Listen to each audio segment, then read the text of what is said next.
Në qytetin e Manastirit, një grup historianë shënua në mënyrë simbolike 120 vjetorin e themelimit të Komitetit të Fshehtë për Lirinë e Shqipërisë, organizatë që luajti rol vendimtar në procesin e çlirimit dhe pavarësisë kombëtare. Me këtë rast u vizitua edhe Muzeu i Alfabetit të Gjuhës Shqipe, nga ku historiani profesor Nevid Ervishi theksoi rëndësinë e këtij komiteti, i cili u formua pikërisht në Manastir, duke u bërë një nga shtyllat kryesore të lëvizjes kombëtare shqiptare.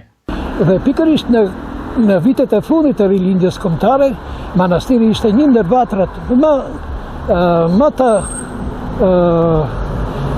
avancuara të rilindjes. Këtu pak vite para se të mbahet kongresi i parë i Manastirit, këtu në fillim të nëntorit të vitit 1905, do të mbahet Komiteti i Fshehtë i Manastirit. Komitet i cili në fakt prandaj thuhet në fillim të muajit nëntor ishte në mënyrë të fshehtë, ku u mor vendimi ose mirën vendimet për krijimin e atyre qetave të armatosura për të luftuar administratën osmane. Ne në fakt po shpalosim një nga ngjarjet më të rëndësishme që bëhen në fillim të viteve, domethënë të shekullit të 20, me tekst të veçantë për Komitetin e Fshehtë të Manastirit, ku një ndër ato zëdhënësit më ishte Fehmi Zavalani, ishte Bajram ose Topulli, Qerqis Topulli, e kështu me radhë. Ato ishin nismëtarët e kësaj, se përveç se u morën vendime shumë të rëndësishme, aty u krijuan edhe komitetet të fshehta, nën komitetet në për gjitha qendrat më të rëndësishme të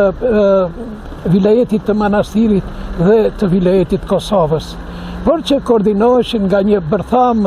që u zgjodh këtu në Manastir. Ndërka që historiani nga Kërçova, Dardan Emini, vuri theksin mbi formimin dhe veprimtarinë e komitetit, duke nënvizuar ndikimin e tij në ngjarjet e mëdha që pasuan, si Kongresi i Manastirit dhe pavarësia e Shqipërisë. Historiografia shqiptare në fillim të shekullit 20 vë në dukje një breztëri detarësh të përkushtuar për çlirimin e popullit shqiptar nga pushteti 5 shekullor osman. Sipas shembullit të popujve të tjerë të Europës, ushtrua nevoja e formimit të një organizate politike të fshehtë, që do të bashkërëndiste veprimet e të gjitha shoqërive dhe patriotëve sipas një programi të përbashkët, thekson Emini. Ai rikujtoi se në nëntor të vitit 1905, me nismën e Bajram Bajo Topullit, nënkryetari i gjimnazit të Manastirit, u themelua Komiteti i Fshehtë për Lirinë e Shqipërisë, me bashkëthemelues Fehim Zavalanin, Gjergj Qiriazin, Jashar Bitkincën, Sefi Vllamasin dhe patriotë të tjerë. Komiteti hartoi të ashtu quajturën kanonizma rregullore, e cila përcaktonte qëllimet, detyrimet dhe mënyrën e organizimit të pjesëtarëve të tij. Sipas Eminit, qëllimi kryesor i komitetit ishte rilindja kulturore, organizimi politik dhe përgatitja e veprimeve të armatosura, me synim përfundimtar shpalljen e pavarësisë së Shqipërisë në tërësinë e saj territoriale. Burimet dokumentare dëshmojnë për një veprimtari aktive të komitetit që ndikoi drejt për drejt në zgjimin e ndjenjave kombëtare, në përpjekjet arsimore e kulturore dhe në betejë kundër pushtuesve osmane grek, duke paraprirë zhvillimet që quan në Kongresin e Alfabetit të vitit 1908 dhe pavarësinë e Shqipërisë me 1912, përfundon historiani Dardan Emini.